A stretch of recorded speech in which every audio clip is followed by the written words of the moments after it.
Hello and welcome back to On the Brink with Castle Island. I'm Nick Carter. This is yet another installment of our crypto dollarization miniseries, or should I call it a maxi series, because it's starting to run on pretty long now. So we've covered the dollarization phenomenon in Venezuela a little bit with our prior episode with Alejandro Machado. I wanted to revisit the topic because it's so interesting and such a genuine validation of Bitcoin's value proposition and the crypto financial infrastructure that's been built over the last 10 years. For a long time, Bitcoiners have had this fascination with LocalBitcoins volumes. LocalBitcoins is a peer-to-peer Bitcoin marketplace, and the volumes are considered to be more reliable than other Bitcoin exchanges because it's actually quite difficult to execute a trade. So in theory, it's a better barometer of where there's genuine demand for Bitcoin on a global scale. And for a long time, Latin America has really been the leader when it comes to LocalBitcoins volumes. And a lot of Bitcoiners thought, well, this is a straightforward case of Bitcoinization. The reality, though, when people started to dig into it, was a lot more complex and a lot more interesting. As it turns out, Bitcoin is primarily being used as a bridge currency in these places. So one of the analysts that has done the best work in elucidating this phenomenon and really investigating what is actually happening on the ground, what these numbers mean, is Matt Ahlborg. Matt is a data scientist who runs the site usefultulips.org, which is devoted to tracking and explaining the volumes of these peer-to-peer Bitcoin marketplaces like LocalBitcoins and Paxful, and analyzing their trends around the world to get a view for what the geographical penetration of Bitcoin is like and where it's having the most impact at any given time. Matt's work has definitely increased my understanding of these issues. He has really shed a lot of light on these pretty complex marketplaces. I'll post his articles in the show notes. I very much recommend you go to usefultulips.org to get a better feel for where Bitcoin is being demanded for genuine commerce and remittances worldwide, and also read his excellent investigative pieces on Medium. Without further ado, let's jump right into it. Brought down by bad mortgage investments, Lehman, which has 25,000 employees, will be liquidated. The federal government loans American International Group, AIG, $85 billion. This is a different kind of market, and the Fed is asleep. The federal government is stepping in to stabilize Fannie Mae and Freddie Mac, the two mortgage giants that have been threatened by the housing crisis. The Bank of England has pumped £75 billion more into Britain's ailing economy with a new round of quantitative easing. You print a couple $1 trillion, and all of a sudden, people start to worry. So out of this worry, we have something called the Bitcoin. Matt Ahlborg, welcome to the podcast. Hey, thanks, Nick. Thanks for having me. Yeah, I'm excited to get you on. You've done so much good work on tracking P2P markets for Bitcoin. Really, your work, I'm not just pandering, but it very much increased my understanding of how Bitcoin is used as a bridge currency in Latin America. It totally changed my view on this. I thought, initially I thought all the LocalBitcoins volume in Venezuela was just like people Bitcoinizing, just like adopting Bitcoin as a sink, or like an alternative store of value. Turns out the reality is like totally different. Yeah, it is. And I'm glad I got that point across, and I'm glad that it does seem like the community in general kind of understands that now. So yeah, I'm glad for that. Yeah, and our allegiance, I guess, is really to the truth. It's not necessarily to narratives that make Bitcoin look the best, So, I'm not interested in whitewashing things. Like if there's ugly truths or truths which are just neutral for Bitcoin, let's just accept them, right? Absolutely, and I think that's kind of everybody's job in research and in learning things is, yes, pursue the truth, and ultimately that will result in the greatest good, so. Well, let's, before we get into the Bitcoin as a bridge currency idea, I'm just, we met a while back, actually. I think it was at a BitDevs in New York. Yep. Yeah, so just tell us a little bit how you got the idea to do this research and to pursue, data as a career, and, in particular within the context of Bitcoin. Sure. Yeah. So I got into Bitcoin in late 2013. I saw it on the news. It was really interesting to me. I bought my first Bitcoin for like $1,100, and a day later it was worth $600 or something like that. But I was kind of books right at the beginning with a lot of the virtues of Bitcoin, and I love technology, and I love history, and the way that the future is shaped by the past, and globalism, and all of these things that are happening at once. And so Bitcoin really appealed to me for that reason. During that time, I was full-time in the U.S. military. I was a Chinese linguist in the U.S. Navy. So by day, I was doing that stuff. But by night, I was really obsessed with Bitcoin, and I would spend 3 to 4 hours a night just reading about Bitcoin and stuff. During the kind of lull of 2014 and 15, when there wasn't really much price action, I noticed that, so CoinDance was showing volumes of local Bitcoins at that time, but they were only showing, as they still show, just the Bitcoin value. They weren't even showing the fiat value of this stuff. Oh, really? Local currencies. They didn't even have it against the currency pair. So if you looked at the volume back then, it was very hard to tell. But I just did a handwritten or hand calculation, and I found out that during 14 and 15, there was a lot of increase in usage in a particular set of countries or a particular set of currencies. And so that really spoke to me. And I think that the reason why I've been interested in peer-to-peer markets is because they have the majority of their users do come from places that Bitcoin is supposedly supposed to be helping. And so I feel like if you really want to test whether or not Bitcoin is living up to its promises, that's where you need to look. And so that's why they were always so fascinating to me.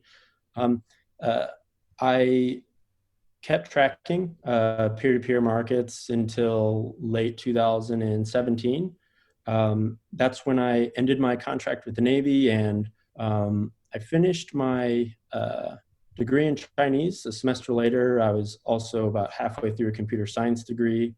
That was in Hawaii at that time. I dropped out of the computer science degree, and I went to a data science program in New York City. And basically the reason that I wanted to go to this data science program was because I was so interested in local Bitcoins and Paxful volumes, and I wanted to learn how to dive into them. So I did that, and in the data science program, I was, the crazy Bitcoin guy. Everyone else was doing, all of these other data science projects related to advertising and financial analysis and things like that. And all my projects were related to Bitcoin. I got out of the program, and then I started writing blog posts, and they started getting attention, and that kind of brought me to where I am now. So. Yeah, you've created a great resource. I'll link it in the show notes, of course, but usefultulips.org, tongue-in-cheek name. Yep. Very good. It's, it's like you got to own the slur, the epithet, let's retake it for ourselves. Absolutely. Yeah. And I've always been kind of detractor to a lot of the Bitcoin critics, and just in general, there are so many very smart people, but they become too relied upon. I feel, they win a Nobel Prize, and then all of a sudden their opinion on every topic matters, and where they know a lot about one domain, but all of a sudden they think they know things about every domain. And so there's a lot of people like that who don't like Bitcoin. And so I love kind of responding to those types of people. And in fact, I regularly kind of email my articles to those types of people to kind of challenge them. And I try to be respectful, and usually they are respectful back. So it's fun. So what is it that's so special about local Bitcoins and Paxful volumes, and just in general, these peer-to-peer markets for Bitcoin? What is it that's interesting about them? Sure. So what a lot of people don't understand is that peer-to-peer markets are a different architecture of exchange than more centralized exchanges like Coinbase or Bitstamp. Coinbase, Bitstamp, and all of the other big time exchanges, they all have banking connections. And so you can connect, as a retail customer, you can connect your bank account and buy Bitcoin, and it's easy and efficient, no hassles, it's completely legal. With peer-to-peer exchanges, you don't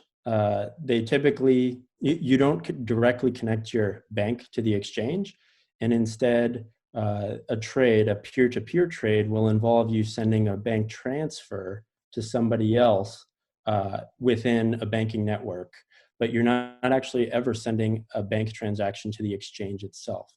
And with this architecture, it allows you to onboard users from many countries which don't allow banks to connect to centralized crypto exchanges. So if you're in Nigeria and you have a bunch of Nigerian currency in your bank account, you can't connect to Coinbase and buy Bitcoin. The only other way to do it is go to a peer-to-peer exchange. You offer to send your Naira in your bank account to some other Nigerian's bank account who already happens to have Bitcoin, and that's how you acquire Bitcoin. And so the architecture of this model allows these peer-to-peer exchanges to operate in many countries that it's not necessarily approved by the government, and that's what makes them the most interesting. And that's why the vast majority of users on LocalBitcoins and Paxful come from these countries. So it's kind of like a Craigslist for Bitcoin. And I guess it's like a more honest accounting of Bitcoin's footprint in the places where it matters, which is places where the crypto financial system doesn't really operate properly. Yes, exactly. So I guess the other thing is that the volumes are kind of more reliable, maybe, because these aren't centralized exchanges that have a significant incentive to like spoof volume or do a bunch of wash trades to get exposure on CoinMarketCap or anything. These are kind of bilateral trades. So I don't even know how you'd go about faking volume, right? Right. And so, I mean, you could fake volume, or you could just make fake records through the API, and I would never know. I don't think that's happening. But you are right. It is, in my opinion, more authentic volume, and it's not even just the incentivization for centralized exchanges to spoof volume. It's the fact that it's very expensive and cumbersome to do an actual transaction on a peer-to-peer exchange. You're generally paying a higher spread. There's more slippage. It's because it's a peer-to-peer trade, and it is escrowed by the exchange. The Bitcoin is escrowed, but the other side of the trade, where it's like a bank transfer or a gift card transfer, something like that, there's a lot of scam potential there, where the person could say that they sent you a bank transfer, and then they could even Photoshop something that makes it look like they sent you a bank transfer, and then they could try to get you to release your Bitcoin, and they could try to turn the exchange against you. So it's extremely hard and difficult to use a peer-to-peer exchange. It's a terrible user experience just by the architecture. And it's not the exchange's fault per se. They're dealing with this architecture, and they are getting a lot better at making it like a more user-friendly experience. But the nature of the beast on peer-to-peer markets, it is a very authentic volume because it's such a chore to even do trading on them. So it's like a proof of work a little bit. If you can satisfy the demands, the rigors of trading, it's most likely the case that not only are you a real trader, but you're highly incentivized to acquire Bitcoin. Absolutely. Yeah, we've kind of already said it, but there are, in my opinion, far less speculators on these exchanges. And it's not to say that there's no speculation. I absolutely believe that a significant minority of the volume is speculation in many markets, but I believe that the majority is utility usage, people who have to use it. And the other interesting thing is that the data is available on a country by country basis. So you can really start to intuit or ascertain which geographical regions have a certain affinity for Bitcoin, which leads you down a whole new rabbit hole about questions, right? Yes, but I would like to kind of correct that. You can't see it explicitly on a country by country level. You can see it on a currency by currency level. So many currencies trade in many countries, especially the US dollar. The US dollar trades in several dozen countries on local Bitcoins. So, for example, in Venezuela, a lot of the US dollar trades are emanating from Venezuela, but we don't know that because, like a currency is not equivalent to a country. But it is a good general rule of thumb that when you see a certain currency having uptick in volume, it's corresponding to the country. Yes.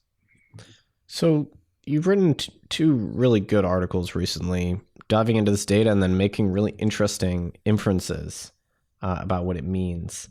So the first one, which I thought was so clever, methodologically speaking, was this article about Venezuela, which we'll link here in the show notes, where you look at blackouts in Venezuela and you use that to infer which countries on local Bitcoins had volume which interfaced with Venezuela, and use that to infer a lot of information about remittance flow. So can you just talk about how you had that insight and then what you found in this article? Sure. Yeah. It was kind of a eureka moment when I thought of looking at the blackouts as trying to show how Bitcoin is being used. But yeah, so a quick summary is that there was a massive nationwide blackout, and you couldn't do this analysis unless it were a very wide sweeping blackout, and it was. So it's what economists would call a natural experiment, I guess. Yeah, and so it took place last year in March, and almost the entire country was offline for several days, and then a big chunk of the country was offline for weeks after that. A hydroelectric dam it malfunctioned, and so when the power was out inside of Venezuela, of course, the transactions in Venezuela would go down. But what I discovered, which was the interesting and fascinating part, was that not only did the Venezuelan Bolivar transactions go down, but all Latin American currency transactions also lost volume during that time. And even the US dollar itself lost volume during that time. And specifically, I had this awesome data set from a website called netblocks.org where they measure the number of active internet connections emanating from Venezuela. And so I actually had a data set that I could see where when I lined it up perfectly, timing wise, I could see that the moment or the minute that the power went out, you could see these big drop-offs in transactions across many different currencies. So the realization that I made based on that, on a broad level, you could just very easily see that these other Latin American currency transactions are related to Venezuela in some way. But through a lot of my interviews and domain knowledge on this situation, what I found out that the specific reason was likely related to Venezuelan migrants who had fled to these other countries. They were earning income in these new country currencies, and then they were using those new country currency incomes to go to LocalBitcoins, purchase Bitcoin in one transaction, and then immediately turn around and sell that Bitcoin into Venezuelan bolivars in another transaction sent to a family member's bank account. And so that is what the definition of remittance is. And so that's kind of how that was the big revelation that I made. And it was really exciting when it came together like that. Let's briefly give the listeners a refresher on how Bitcoin as a bridge currency works. So I think there's like maybe a couple of misunderstandings. So first of all, people don't understand what the volume is all about, what it means. So they think maybe it's just people just straight up buying Bitcoin. Second of all, I think people perceive local Bitcoins to be like a primarily retail market, but I guess in reality it's more like wholesale, right? With like brokers intermediating this. Yes. So like, let's say I'm a Venezuelan migrant, part of the diaspora in Colombia.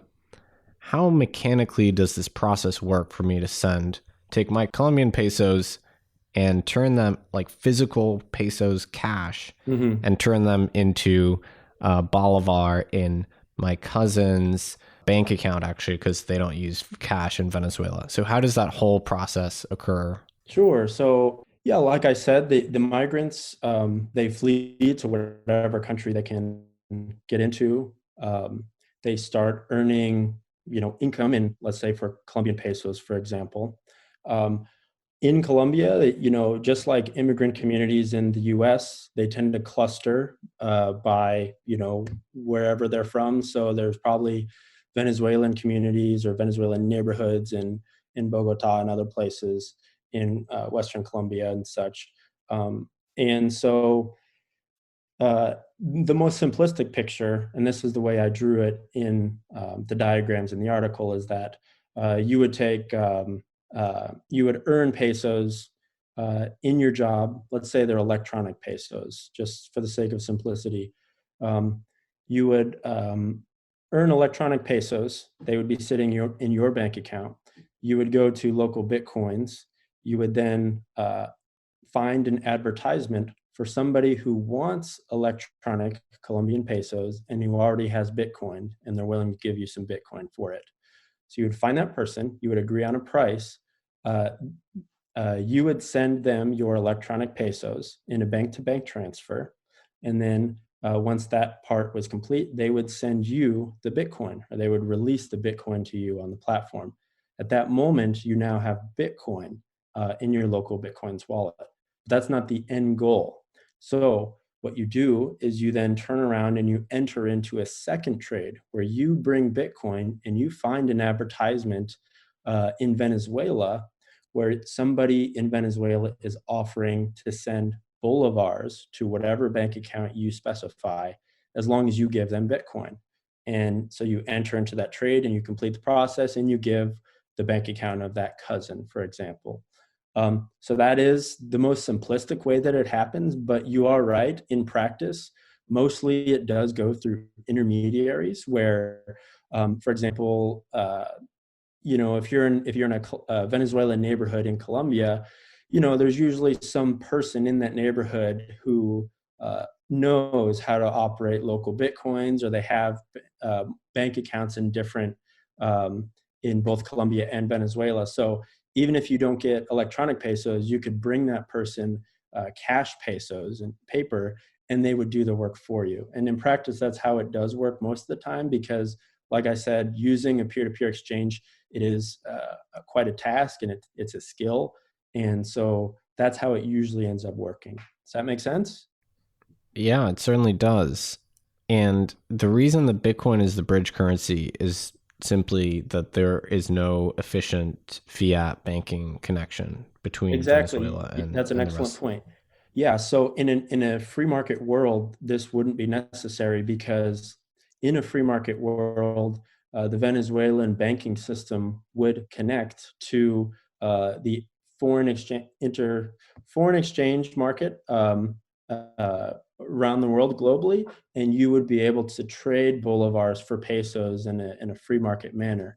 However, in Venezuela, the government does not allow the local banking infrastructure to connect to the foreign exchange interbank market, and so and does not allow to connect is kind of a harsh way. They allow there to be a connection, but only certain people get the preferential exchange rates, and it essentially ends up meaning that there's no meaningful connection between Venezuelan banks and the global banking system.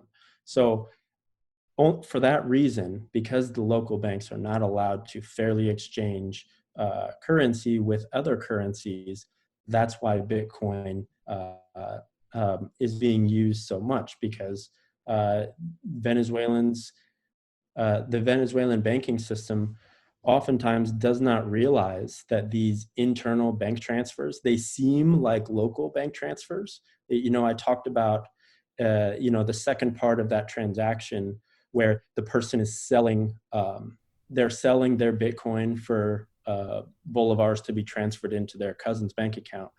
From the perspective of the Venezuelan banking system, it just looks like a random bank transfer taking place. They don't see the Bitcoin part of it. Yeah. And there are ways that they can detect it. They can see like certain bank accounts are sending out crazy amounts of transactions, and so there is a game of cat and mouse in that respect. But also because the corruption is so high, I think oftentimes you just have to make sure that you have a bank account at the right place and you pay off the right people, or you have a certain status and nobody's going to mess with you. So that's kind of how it works in practice. And so your realization based on overlaying these two data sets was actually Venezuela is like a gravity well in Latin America, which is responsible for a lot of the volume on local Bitcoins, even outside of Venezuela, because there's these multi-step trades occurring. So volume that's local to Argentina or Colombia is actually part of this like remittance flow into Venezuela, right? Yep, absolutely. So you're right. Venezuela, at least historically, it really was. It was the chief reason I feel, at least in the previous years, it was the chief reason for a lot of volume growth in Latin America. Yes. The other point I want to make is that yes, there is a remittance flow going into Venezuela, but that remittance flow would not be possible if it were not met by a number of people inside of Venezuela wanting to purchase Bitcoin. Like I said, when the person sells their Bitcoin for bolivars, there has to be somebody in Venezuela who wants to acquire Bitcoin. And so that group of people is also very interesting. And I tried to look into that as well. And what I found was that it seems like there's a lot of Chinese. I think 5% of Venezuela is ethnic Chinese. And we don't know all the facts on this. But my best guess is that we do know that the Chinese community in Venezuela, it's quite similar to the Chinese community in the US. They have a lot of small businesses, restaurants, general stores. They have a lot of cash businesses. And so we feel like our best guess was that these cash flow heavy businesses, they have a lot of bolivars that they want to get rid of. And so what do they purchase? They purchase Bitcoin. And then again, they're not resting in Bitcoin. They purchase Bitcoin just so that they can sell that Bitcoin, usually to acquire US dollars or potentially even Chinese yuan and other currencies. So yeah. Yeah, that makes sense. I mean, you need there to be effectively like a market maker that takes the other side of the trade, right? Exactly. And it's not just Chinese. I think they do account for like a very interesting amount, but it's also a lot of Venezuelans inside of Venezuela as well. They also have an appetite for Bitcoin. I'm sure it's also for the same reasons, but probably some other crazy reasons that I don't know either. So yeah. Well, I guess there's one phenomenon, which is that mining was possible for a while with secondhand ASICs because electricity was subsidized, for a while. And so you had people mining with black market electricity or just straight up exploiting the fact that there was an electricity subsidy, which monetized these old ASICs, which otherwise wouldn't be profitable to run. So that must have been a source of some inflow of Bitcoin. Yes, but that wouldn't counterbalance the remittance flow. Like the right, it would be on the same side as the remittance flow. But you're right. I do think the early mining community in Venezuela, that was the Bitcoin spark in Venezuela that led to so much more. That would have helped familiarize people with the technology at least. Yeah, absolutely, and create those first bits of liquidity. Yes. So it's interesting because you're combining data which you're collecting from these exchanges with like real world anecdotes. So what was that process like? I mean, it's almost like investigative journalism. How did you actually come to acquire this case study knowledge? Yeah, so I started by, so if you do go to LocalBitcoins and Paxful, on a lot of these advertisements for a trade, you click on a link of some person offering to buy Bitcoin at a certain price. There's usually a paragraph of information that the creator of the advertisement posts in relation to the terms of the trade. These are my business hours. Don't try to scam me this way. All sorts of other things like I will request to see your identity, or I don't need to see your identity, all sorts of terms of trade. But also in those paragraphs, and about a third of them, you will see phone numbers that say, if you have any questions about the trade, give me a call and we'll talk about it. We'll sort it out. It's also a way for those traders to kind of try to bring the trade off of the exchange, and that'll save them an extra 1% because they don't pay that 1% fee. So yeah, I saw those numbers and I started calling them or texting them. That is definitely a tricky business as well, because like I said, when you're on this website and this is your phone number that you post, you're all business, and you're dealing with potential adversaries all the time. People, trying to get at you. And so when this, random person comes along and like says, "What are you doing with your Bitcoin?" Or like, "Hey, come over here and talk to me." It's definitely kind of strange, but and it definitely doesn't work a lot of the time.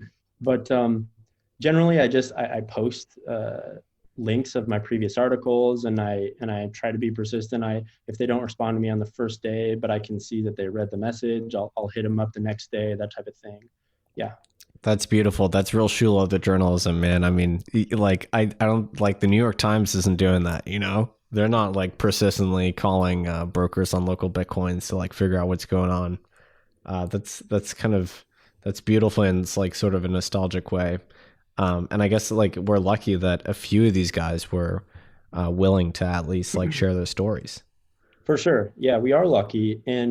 But that also kind of opens it up to a little bit of, there's probably a term for this, but like information bias in such a way that they're only telling you the information that they want you to know.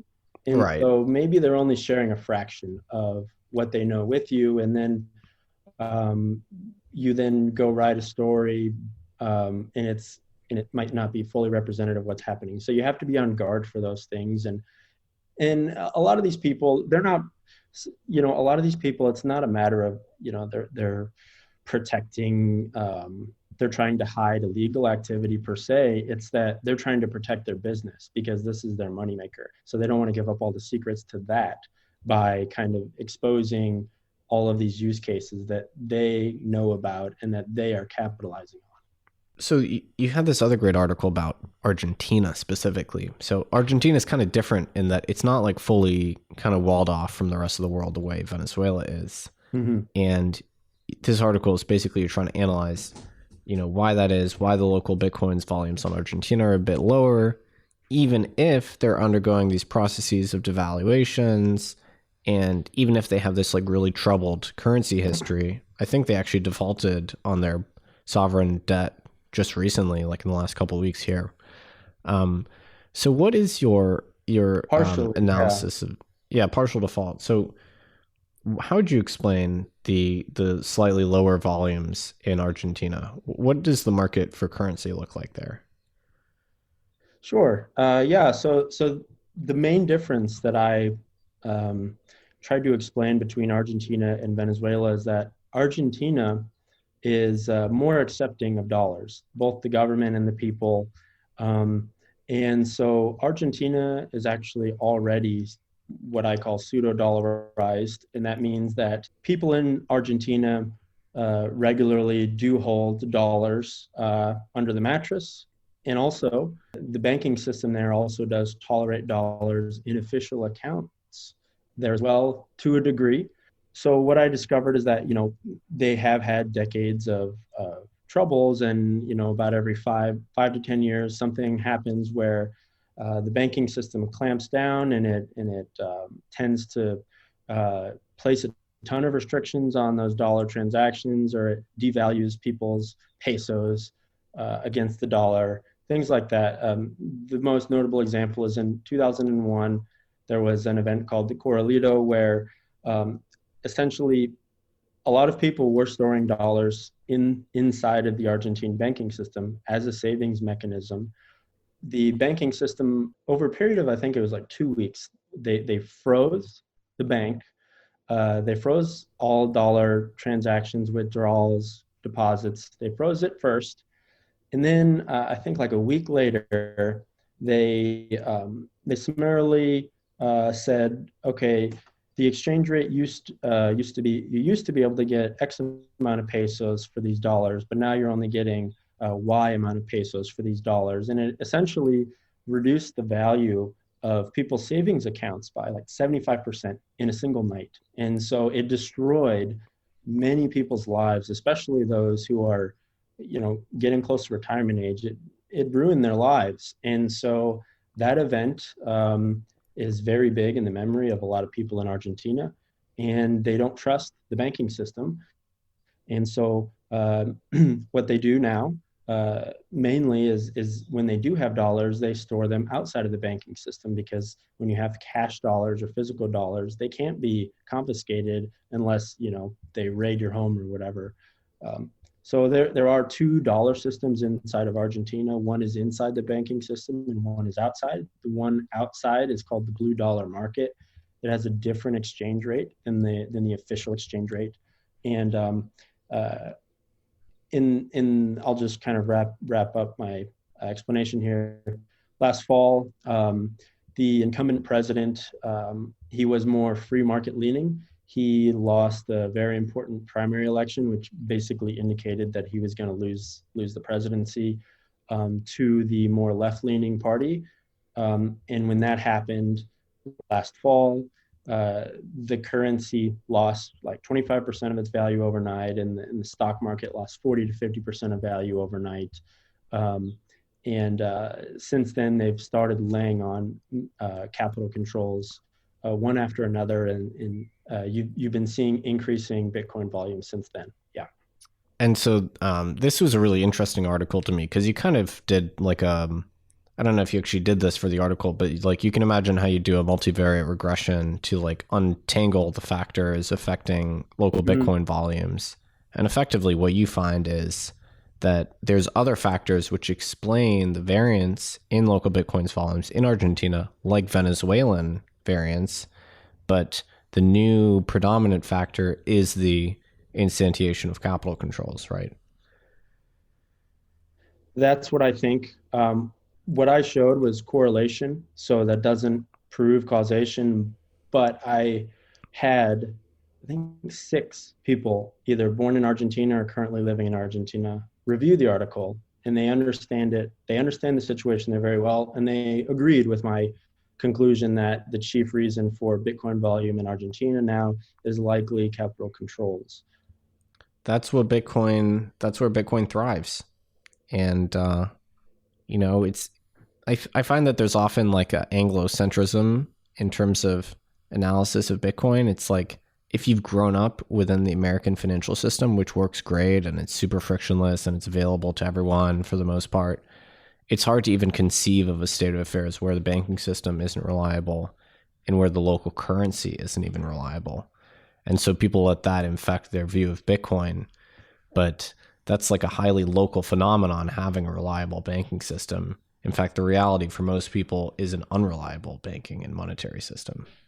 Yep, you're absolutely right. And that is the trap that a lot of people in the West fall into, is they don't understand why Bitcoin is really all that necessary. They think that people who, are afraid of government and afraid of bad decision making and inside of government, they think that is way overblown. And maybe in the US you could argue that it might be overblown, but the history shows that many governments over the period of the course of history, they do screw up a lot, and they adversely affect their citizens a lot. So yeah.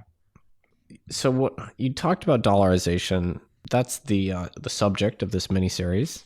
I find it fascinating because it's a situation in some cases where you have a free market phenomenon occurring. You have normal individuals that might choose to substitute their currency for the dollar, and that might actually force the hand of the government. That's certainly what we saw in Ecuador. That's probably the most famous case study in the early 2000s. Argentina had this pseudo-dollarization, which then the government kind of cracked down on and reversed it. They sort of de-dollarized for a while. So how does Bitcoin play into this? Is it a rails for dollarization? Or is it just a precursor to like stable coins? So what would you say is the relationship between Bitcoin, local Bitcoins, and dollarization? Yeah. So first, the way that you characterize Ecuador, I don't know the situation in Ecuador a lot, but you use the phrase "it forced their hand." I think that's really what happened in Venezuela as well. I think Bitcoin played a part in that. I don't think maybe it didn't play the main part, but inside Venezuela, the situation has changed rather drastically over the last year as well. And they have dollarized in Venezuela quite a bit now. And I do believe it is because all of these very stringent laws that they were putting into place, they simply were not working because people were going around them because they were able to access the internet. They were able to get offshore bank accounts. They were able to use Bitcoin to move money to those offshore bank accounts, among other methods. And so I do believe that Bitcoin played a hand in forcing the Venezuelan government to back off because what they were doing was not working. Yes, to answer your question, is Bitcoin rails to dollars? I think today in these emerging markets, that is chiefly what it is. That is taking place in many countries, not just in Latin America. I think it's happening in Nigeria and Kenya and India and all of these countries. They have their local currency system and they're fighting against this invasive species of the US dollar, in that the US dollar has by far the most network effects in the world, and it's the gold standard of money transmission, and they're all fighting against this. And the internet and Bitcoin is it's allowing people to get around these laws in these different countries. Will it turn into stable coins? Was your Yeah, I mean, I guess like to ask a better question, like even with local Bitcoins, it's still hard. There's no in a lot of these countries, there's no local infrastructure to hold dollars in a credible way in the banking system, right?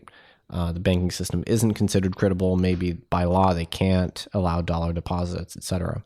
Would stablecoins resolve that in a certain way by letting people hold dollars in a bearer manner as a kind of a bearer asset?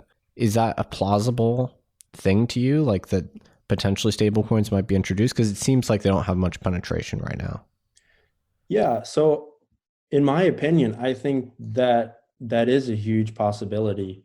I think what's holding off stablecoins right now is just the liquidity that Bitcoin currently does have in these peer-to-peer markets, as well as these people are already, maybe they're not stable coins, but they are able to hold dollars in offshore accounts. And that is, in effect, or de facto stable coin as well. So right. They have in these countries, they do have options to get dollars. And so what I found in studying cryptocurrency over the years is that, your product, it can't be just a little bit better. It has to be a paradigm shift improvement in order to start gaining network effects. And are stable coins, do they represent a paradigm shift in the fact that they hold value? I think it's possible.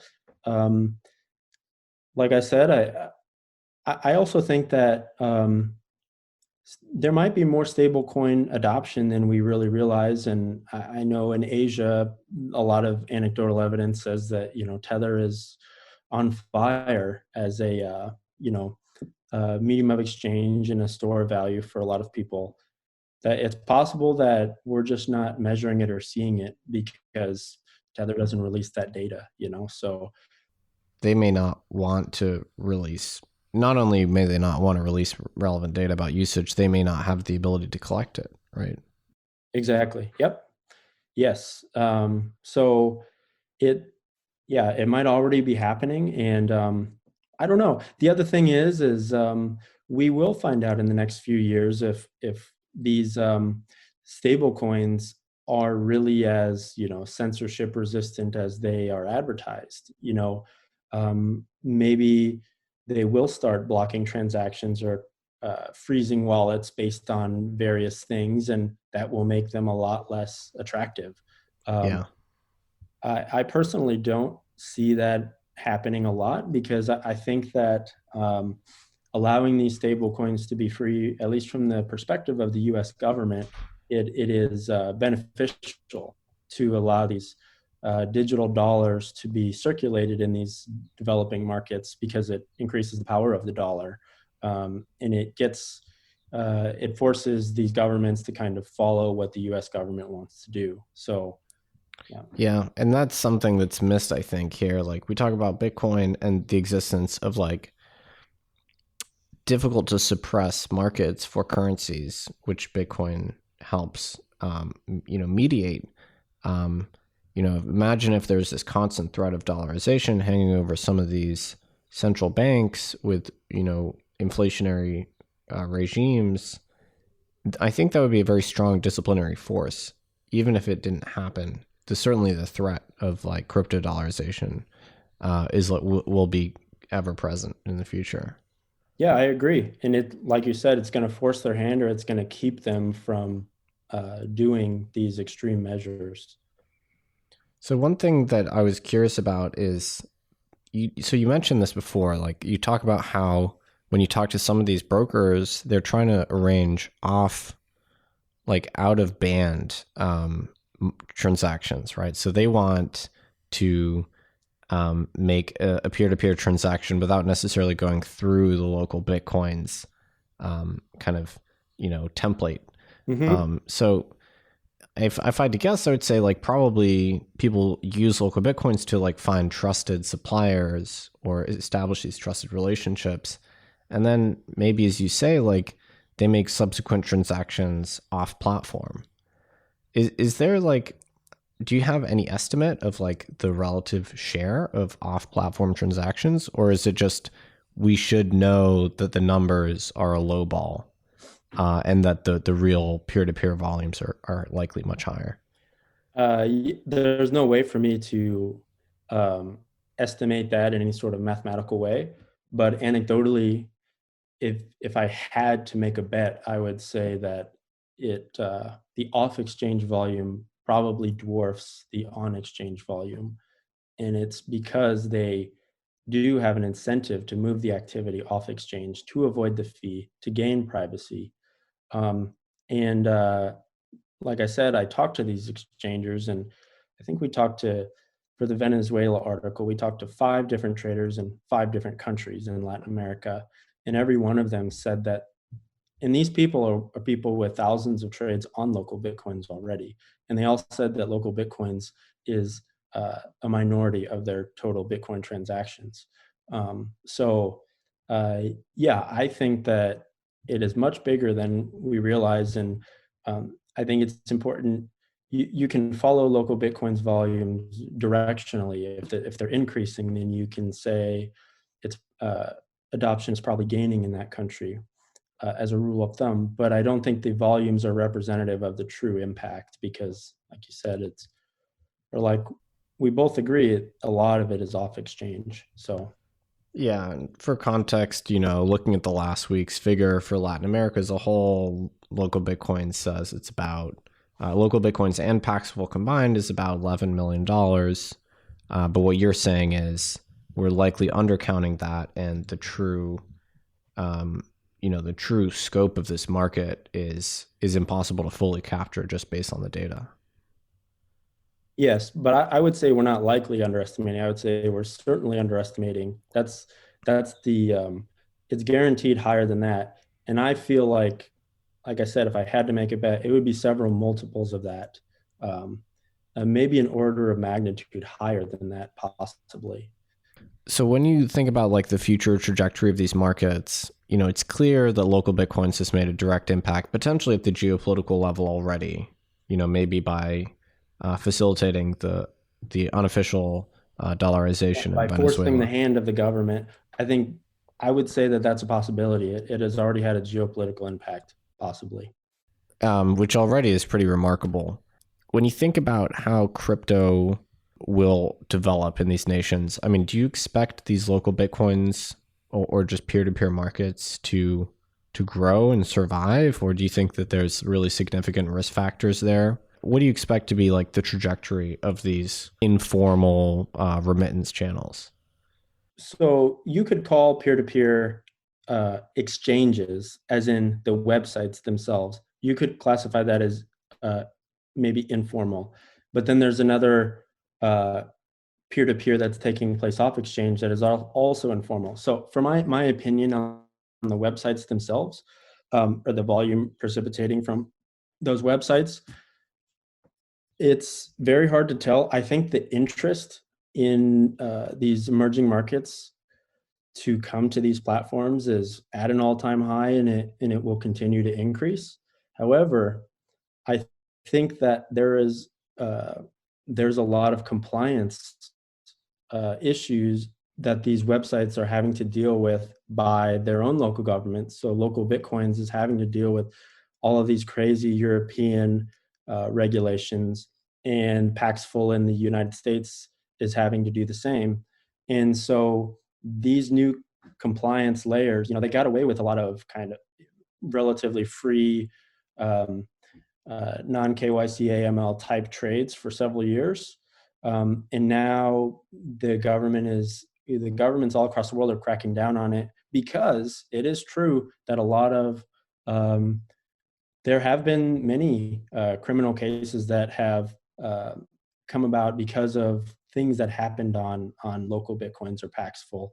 But the question is the compliance requirements, are they going to be so heavy that it just completely chases these developing country users off the platform? I think that's possible. If KYC AML on an average customer costs $12 on LocalBitcoins, then it doesn't make sense for LocalBitcoins to allow this $10 user on the exchange, and they're screwed. So I see that happening, and I think that the compliance is only going to get worse. And LocalBitcoins in particular, they have to honor what's called the travel rule in the next year or so, which means that anybody who sends Bitcoin out of their exchange, they have to inform that exchange of all of that person's KYC information. So if somebody transfers their Bitcoin from LocalBitcoins to Kraken, for example, or let's say Bitstamp, another European exchange, LocalBitcoins has to transfer that identity information to Bitstamp, and Bitstamp has to do vice versa. And there's an enormous amount of cost in doing that, having to follow all those rules. That's expensive. Well, Matt, this has been really insightful and really elucidating.